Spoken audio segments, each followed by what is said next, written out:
Poetas da Bola, Futebol para Saudosista. Resgata a memória afetiva de Emerson Gaspari, que eu recebo no Da Janela agora. E o livro inclui também o primeiro dicionário de jogadores de Ribeirão Preto. Emerson, obrigado por aceitar o convite e passar aqui pelo Da Janela para a gente tentar levar um pouco das informações do Poetas da Bola, tá? Muito obrigado, Cristina. Agradeço a todos vocês pelo convite. É um prazer estar aqui para poder divulgar o livro. A paixão pelo futebol não é segredo nenhum, aliás, é pertinente a todo brasileiro, né? Pelo menos a maioria deles, né?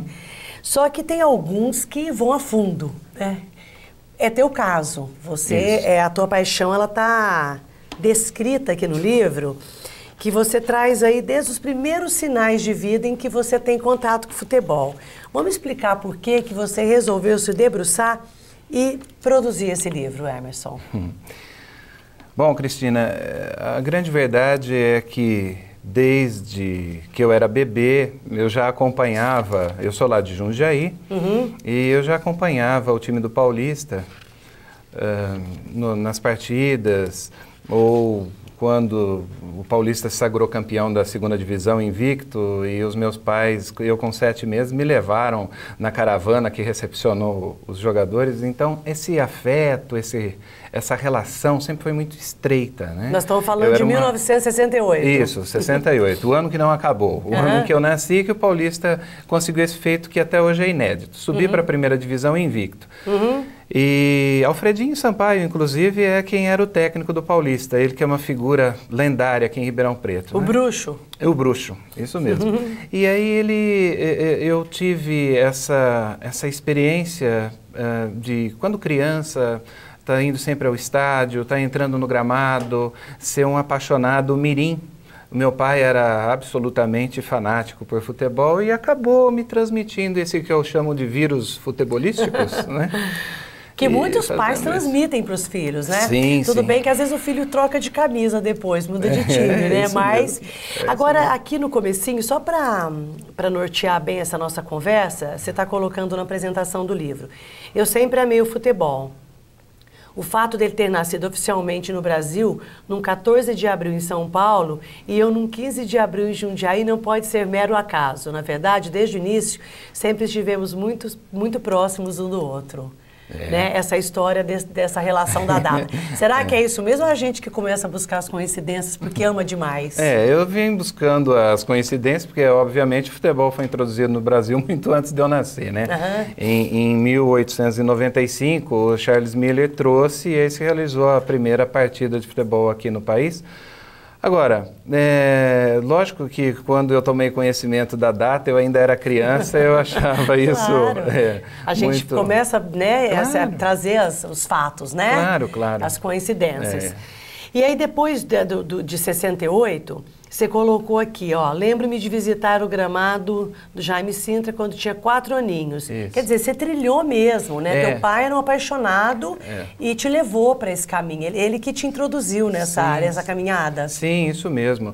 E é interessante, que é como você frisou, né, Cristina? Depois o filho vai tomando as suas preferências, os seus gostos, né? Meu pai era um corintiano fanático e torcia também pelo Paulista. Eu já não. Eu já sempre fui um torcedor do Paulista que também torcia para o Corinthians nas horas vagas, entendeu? Essa identificação, ela foi se tornando tão forte que aí quando eu fui ficando maiorzinho, já com 10, 12 anos, eu comecei a empurrar meu pai para ir para o estádio. Vamos. Não, hoje eu não estou afim, não, vamos. Quer dizer, e isso num período em que o futebol do interior era muito mais identificado com o torcedor e com a criança. Me dói muito no coração hoje ver uma criança de 4, 5 aninhos com uma camisa do Barcelona, do Real Madrid, de times estrangeiros. Para mim isso é coisa alienígena. Nós deveríamos aqui em Ribeirão Preto sempre estar privilegiando, sempre estar fazendo com que as crianças primeiro gostassem das nossas coisas, dos nossos valores, o comercial, o Botafogo, também torcer para os times, dentro dessa liberdade. Mas assim, houve um distanciamento paulatino nesses 40 anos do torcedor, da identificação dele com os times locais. Ele passou a adotar do estrangeiro. Então, agora eu vou tocar num ponto, eu não entendo de futebol, né? Mas a gente acompanha o processo devastador que é, não só com o futebol, mas com a música, com todas as formas aí de expressão. Sim. Como que era a indústria do futebol na época, né? Quanto valia um jogador, né? O que valia, o que era valorizado no jogador, né? E hoje você vê um jogador no campo fazendo apologia ao álcool, né? Sim. E você vê o valor, né, do ter maior do que o do ser. Sim. Né? Não que o Neymar não seja um jogador talentoso, ninguém está dizendo isso. Mas existe muito mais um valor do que o cara representa economicamente do que o cara joga. Então, tanto que quando ele para de jogar, ele é destruído, né? Se ele não souber sair antes do futebol na forma exata, né? Aí eu tô te falando de coisas, né, que a gente percebe. Então, talvez aí, né, entra o que você está colocando aí. Como que uma criança vai vestir uma camisa de um time da cidade dele se todo o processo indica que o legal é ele vestir a camisa do melhor. Isso mesmo. E não do que ele gosta, do que ele admira e do que ele torce, mas do melhor. Isso do melhor no sentido, né, econômico, estrutural, sei lá, né? É. Então talvez a gente esteja batendo aí nesse contraste, né? Isso deve entristecer mesmo vocês que amam futebol. Muito, muito. Na minha terceira crônica, se não me engano, que se chama Os Pequenos Têm que Reagir, eu abordo justamente o assunto e quando começou esse lento processo de degradação do futebol interiorano e, consequentemente, o brasileiro também. A grande mídia, vou tocar no assunto da mídia, porque nós estamos, né, numa televisão. Claro, então, a mídia mesmo. A grande mídia é uma das principais responsáveis, na minha opinião, por isso está acontecendo, porque a partir do momento que você, num programa esportivo, suprime o espaço e coloca games, a grande mídia tem feito isso, no horário do programa de futebol, não é nem esportivo, futebol, né?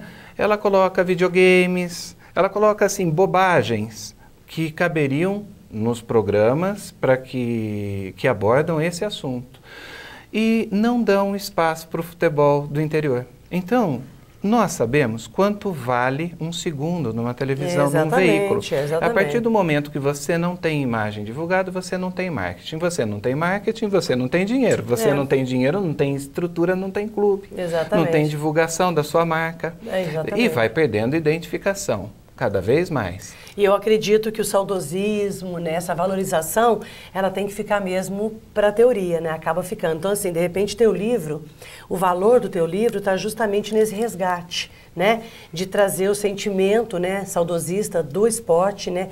E as referências que você tem aqui. Tem um detalhe aqui antes da gente mudar para a concepção e o formato do livro.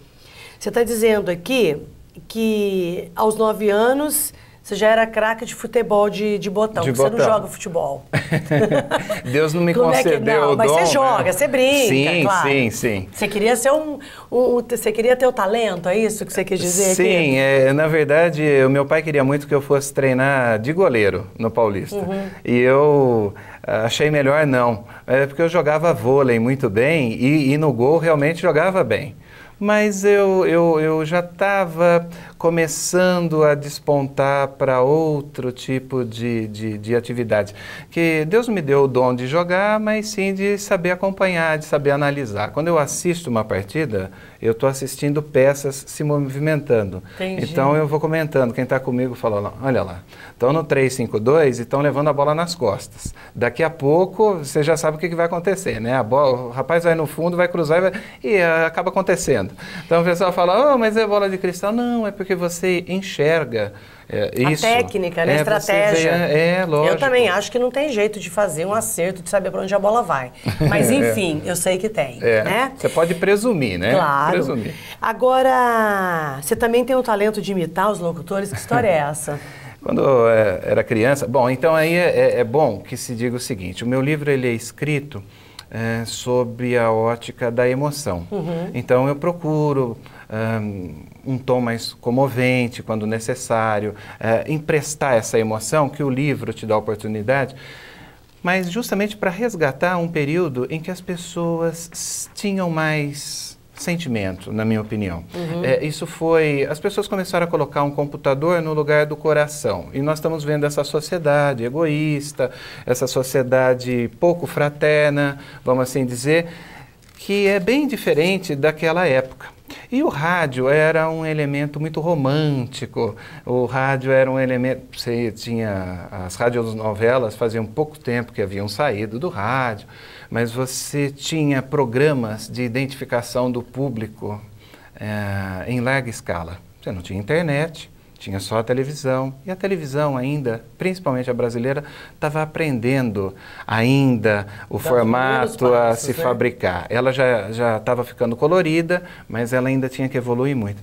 Então eu ficava ouvindo rádio, e dada a proximidade de Jundiaí com São Paulo, a sintonia é, assim, perfeita. Então você não tem problemas nenhum. Então até...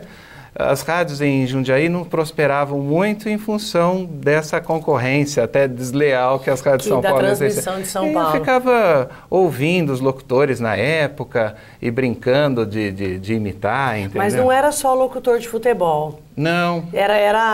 São os locutores mesmo que faziam os programas, né? Sim, sim. E aí, quais são os nomes, assim, que você tem, assim, só pra gente, já que nós estamos falando de resgate aqui, vamos deixar alguns registros aqui. Tem vários, né? Randall Juliano trabalhava em São Paulo e apresentava um programa de notícias, né? Barros de Alencar era da tua época? Não. Na televisão, mas não no rádio. Não ouvia, né? O Gil Gomes fazia a parte policial e era, né? Infelizmente, né? Aquela coisa toda. No futebol, interessante, eu não ouvia... Veja só, hein? Como é que tem hora para se fazer uma cobertura...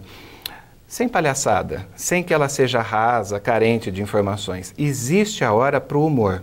Então, eu ouvia o jogo, por exemplo, eu via...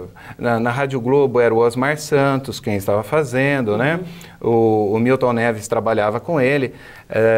Na Rádio Bandeirantes era o saudoso Fiore Giliotti, né? E o José Silvério, que é o único que ainda está na ativa, deve estar com 65 anos, ele trabalhava na época na Jovem Pan. Então, o José Silvério, ele falava assim, veja só porque que eu também ouvia naquela rádio, porque ela tinha um diferencial. O José Silvério, ele por exemplo, ele estava narrando, ele dizia assim, vai com comercial e tudo aí. Gripidores socierados, febre, tome Doril, manda tudo isso pro inferno, lá vai pro campo de ataque, a equipe do Corinthians, bola com Sócrates, soltou pra Casa Grande, rolou pra Zenon, invadiu, bateu, defendeu, Marola, a bola vai embora pela linha de fundo. E depois do futebol vem o show de rádio, um Estevão Borrum San Gerardi, o mestre da comunicação esportiva do rádio brasileiro, ele vem aí com a Laura Coutinho e Douglas Rasputin. É o show de rádio marca registrada e exclusiva da sua Jovem Rádio, Jovem Pan de São Paulo. Então, quando terminava o futebol e os trabalhos de bastidores, né, de entrevistas, e se passava o resultado, ainda não tinha o Milton Neves para dar o terceiro tempo no rádio, entrava um programa de humor que era feito pela antiga escola, que tinha o pessoal que havia trabalhado na dubladora Álamo, em São Paulo, né, o Escova, o Alaor. Esse pessoal mais antigo estava recebendo gente nova do humor, como Serginho Leite, como João Kleber, que tinha 18, 20 aninhos. Eles se reuniam, era quase que uma confraria, né, vamos assim dizer. E aí eles produziam 2 horas praticamente de humor no rádio. E aí você ouvia aquelas imitações e aí você vai brincando, tipo o Pelé. Olha, realmente o negócio é o seguinte, entendeu? Na minha época era muito mais fácil o cara jogar e se machucar. E hoje isso não ocorre, entende? Ou então, na época, o sindicalista que depois virou presidente, né? Olha, efetivamente, eu quero dizer para todos vocês da classe trabalhadora, todos vocês que estão se assistindo comigo, inclusive, Cristina, muito obrigado. Então, você viajava, porque o rádio te faz criar imagens. O rádio te propicia isso. E o futebol de botão te propicia isso. Quando você joga, você imagina o jogador. Eu ainda desenvolvi uma técnica diferente para jogar botão, por exemplo, que é com as mãos e não com espátulas, por não ter um irmão da mesma idade para brincar. Então, enquanto eu faço esse jogo, até hoje eu tenho o meu jogo com a carinha dos jogadores antigos. Ficava na meiazinha. O botão fica mais tempo no ar do que no chão. É muito parecido, é muito semelhante com o futebol. Então você bate de esquerda, bate de direita, cabeceia. E isso mexe com a imaginação da criança. Coisa que às vezes um videogame, que às vezes uma internet não trabalha ou não trabalha tanto. Emerson, a gente vai fazer uma viradinha de bloco e a gente volta para continuar falando do Poetas da Bola, ok? Ok, obrigado, querida.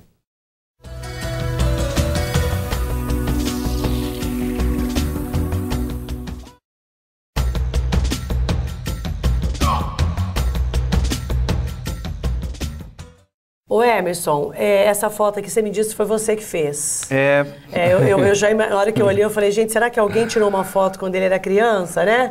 E tá fazendo uma referência do sonho dele, mas estava me dizendo que você se viu aqui? É quase isso, né, Cristina? Eu estive lá essa foto é do estado do Dr. Jaime Sintra, e eu até usei para a capa do livro, até para ser imparcial, com o Botafogo, com o comercial. Não vou colocar de um e não colocar do outro. Então eu uso de outro time. Eu vi esse garoto numa partida em 2007, quando eu estive lá em Jundiaí, e ele me fez, na hora, me enxergar, né, como torcedor. Eu me comportava assim, então eu... Fiz você que levantava foto, a galera? E guardei, é isso mesmo. Quando havia um lance de perigo, alguma coisa assim, aquele da torcida, aí eu já imediatamente começava a gritar galo, galo, galo, e ia pegando. Meu pai me apoiava e aquilo tomava conta, né, da arquibancada. Então eu vi o garoto, foi um resgate. Um resgate. Na verdade, o livro todo, né? Ele traz muita coisa, né? Na verdade, é o saudosismo e o resgate dessa história. Ô Emerson, nós sabemos que, principalmente quando você quer publicar resgates de memória, nós sabemos que tem muita coisa bonita guardada, mas é um desafio muito grande a publicação do livro, né? Como é que foi esse processo para você? Você teve sorte, teve apoio, como é que foi? Tive. Eu penso que tudo que você procura fazer com amor acaba atraindo, né, bons fluidos das pessoas. E eu, há 2 anos, vim escrevendo para o Jornal da Vila Tibério, que o editor é o Fernando Braga, e as minhas crônicas estavam saindo publicadas lá e eu pensei, acho que eu vou reuni-las e fazer um livro. A princípio seria um livro apenas de crônicas. Então eu escolhi 13 das que achei melhor e escrevi mais 5 inéditas, inseri no livro, mas falei, ainda falta alguma coisa. Ele vai ficar tipo almanaque de 100 páginas. Não, ele precisa ganhar corpo. E eu pensei, o que posso fazer diferente aqui em Ribeirão Preto, que ainda não foi tentado. Então, eu vou fazer um dicionário de A a Z. E biografias pode ser muito longo, muito cansativo. Vou partir para verbetes. Algumas se estendem mais e acabam sendo biografias. Dos que considerei 167 jogadores mais famosos aí de Ribeirão Preto, organizados de A a Z. Mas a referência tua foi jogadores que elencou a questão ter sobressaído na profissão. Isso mesmo. É isso? Há um ou outro que por algum folclore, por alguma razão, está citado aí. Claro. Agora, são 66 comercialinos, 84 botafoguenses e mais 17 que atuaram dos dois lados, né? Que passaram pelos dois times. Sim. Aí, pensando nisso, é que eu pedi ao Milton Neves que fizesse um prefácio, mas um prefácio que fosse, Cristina, centrado na experiência que ele teve em 1965, aos 14 anos, de vir a Ribeirão Preto e ter o primeiro contato com o futebol. Porque o contato do Milton, lá em Muzambinho, Minas Gerais, era o mesmo que o meu, pelo rádio.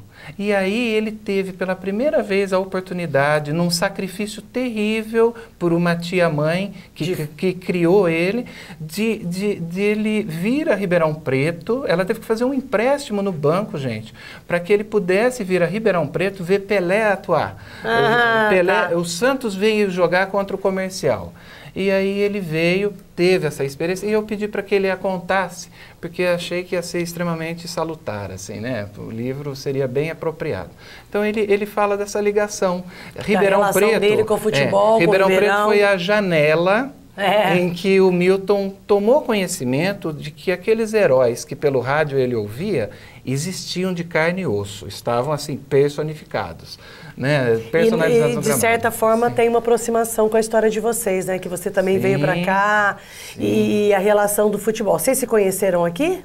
Não, não. Na verdade, o meu contato com o Milton, dado os compromissos dele, sempre foi à distância, né? Mas eu mandava meus trabalhos para o Milton, ele gostava, retribuía gentilmente, escrevia sempre, incentivava. E aí, quando parti para a ideia de pedir o prefácio, ele ficou muito feliz. Nele. Divulgou no site do Terceiro Tempo, está divulgando até agora.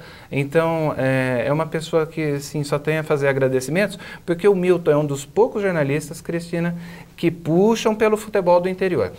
A nossa mídia local, escrita, tem, às vezes, colocado cronistas, comentaristas paulistanos que apregoam a extinção do campeonato regional.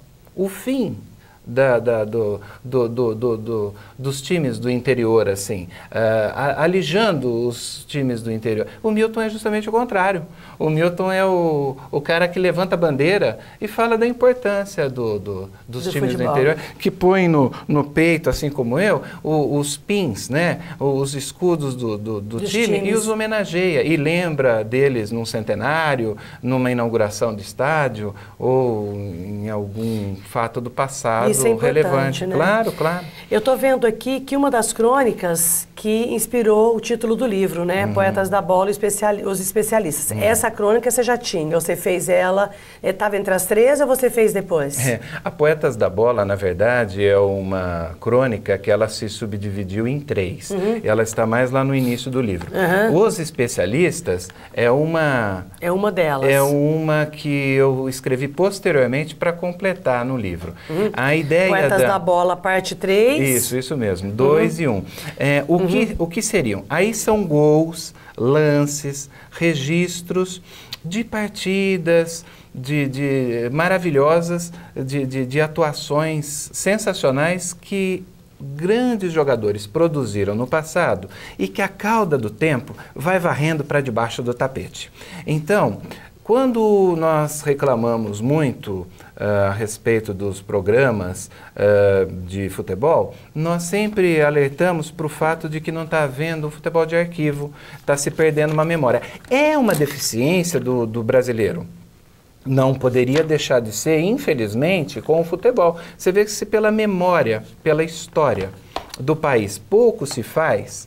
O que vai se dizer, então, Cristina, da história, da memória futebolística, esportiva? E eu vou te falar uma coisa, o futebol ainda é privilegiado diante de tantas outras artes, se você for pensar. Sim. Talvez não no período que você esteja tocando agora. Sim. Mas ainda nós vamos ter, assim, porque você pega outros esportes aí, my God, né? E olha, inclusive eu tenho um sebo de revistas e livros onde eu vendo a minha obra lá no centro da cidade e eu vendo muito revistas, tanto antigas quanto atuais, né? E as senhorinhas que vão lá comprar revista de artesanato, elas dizem assim: nossa, mas você precisa ver, ninguém compra o artesanato que eu faço.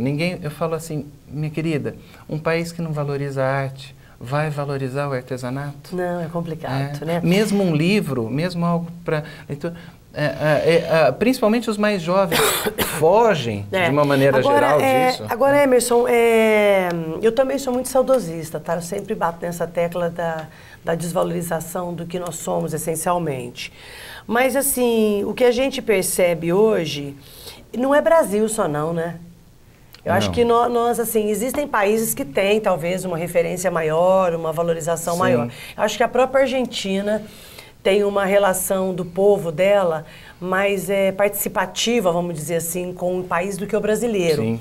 Mas eu acho que esse distanciamento do que somos, né?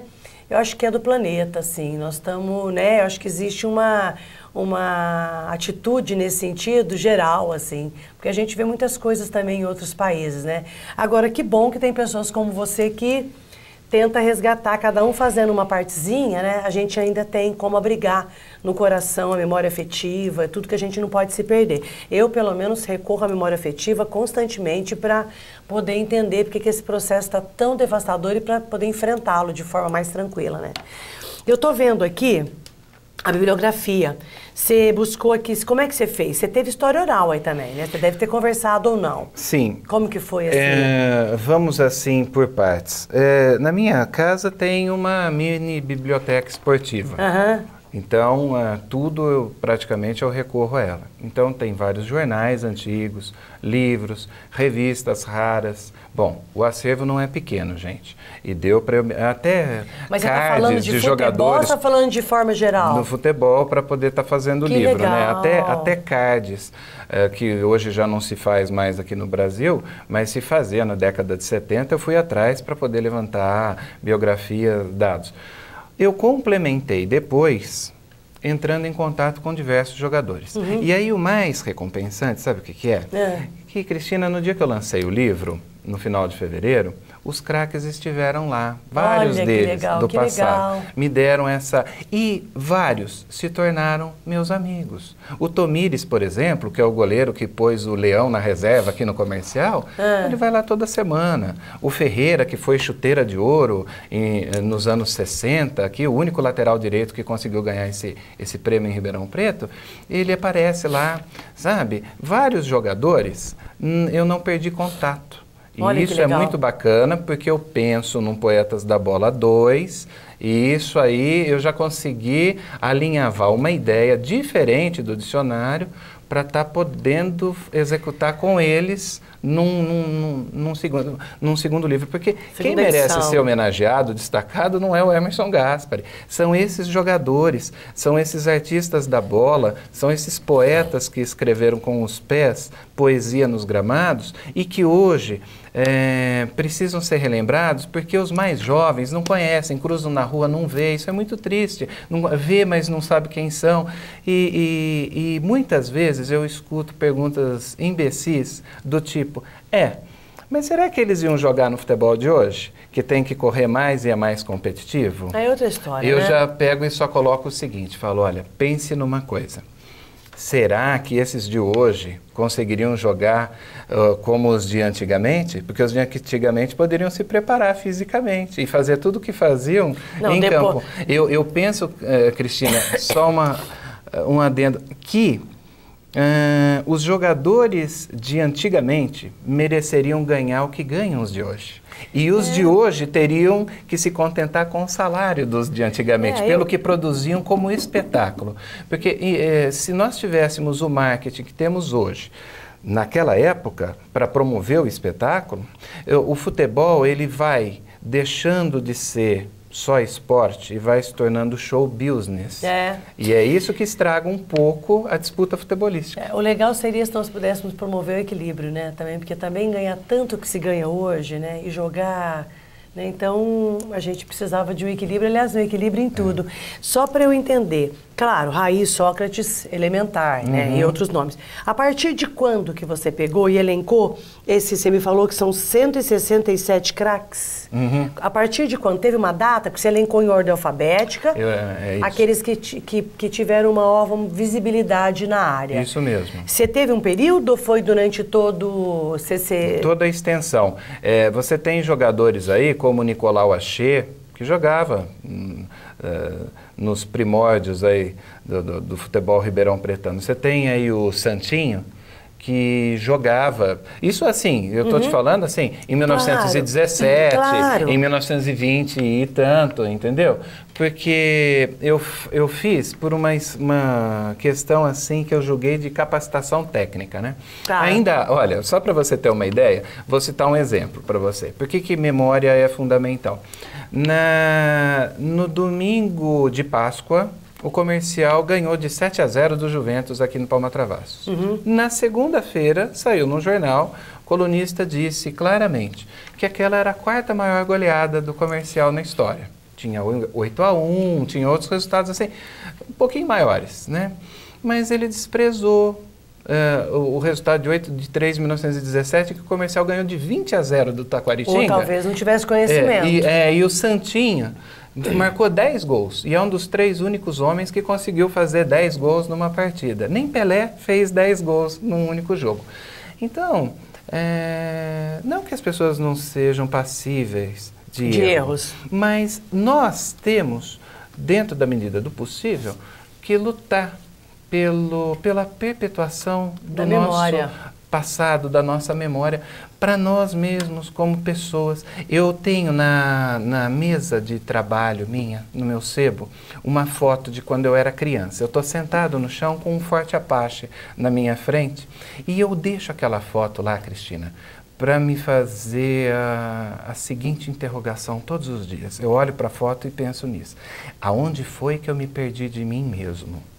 E o que eu posso fazer para resgatar aquele sorriso tão sincero, tão puro que eu tinha quando menino, entendeu? E a memória é importantíssima para isso, sem dúvida. É isso que eu acho que as pessoas, assim como você estava dizendo agora há pouco, precisam fazer. Trabalhar, lembrar do seu passado, conhecer coisas que estão perdidas. Eu não tenho tempo para isso. Medite, pense, busque um equilíbrio, volte no tempo. Isso vai te ajudar a se entender como pessoa no futuro. Quem não conhece passado, quem não conhece, não consegue alicerçar um bom futuro para si, entendeu? Ô Emerson, é isso daí. E isso serve também para os especialistas, formadores de opinião. Acho que para a gente comentar, né, a gente tem que ter uma base e o repertório de conhecimento e histórico para a gente poder também não deixar isso ser apagado. Obrigado pela entrevista, tá? Eu que agradeço. E que o Poetas da Bola sirva aí como resgate dessa memória afetiva e que fique aí, bom, já ficou, né? Permanecendo. Obrigada, viu? Obrigado, eu que agradeço.